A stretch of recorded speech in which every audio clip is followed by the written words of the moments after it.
সোনার চামচ অথবা আলাউদ্দিনের চেরাগ হাতে নিয়ে জন্ম হয় নাই আমার।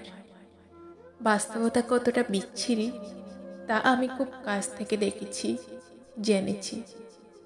মধ্যবিত্ত ছিল তুমি?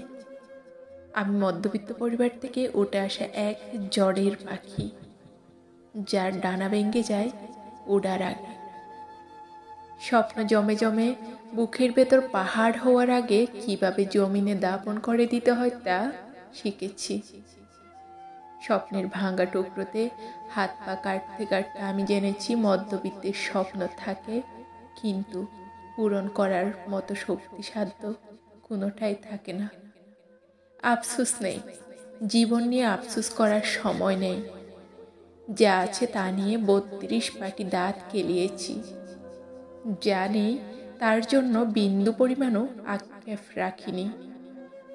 নত যেন হয়নি কখনো কারো কাছে নিজের নেই বলে। নিজের পকেটের সিকি পয়সার বাহাদুরি আমার কোটি টাকার। জীবনে বহু প্রতিকূলতার মুখোমুখি হয়েছি। ঝড় তুফান যত যাই এসেছে আমাকে ভাঙতে পারেনি। পরিবার শক্তপোক্তভাবে হাতে ধরেছিল।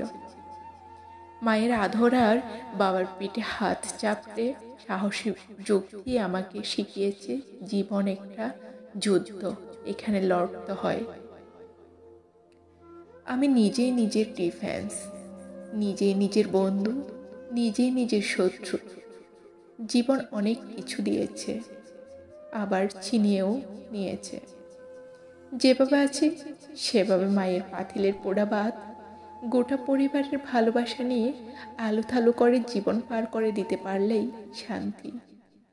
পৃথিবীর কাছে সুপারম্যান হওয়ার দরকার নাই, পরিবারের কাছে সুপারম্যান হওয়া জরুরি।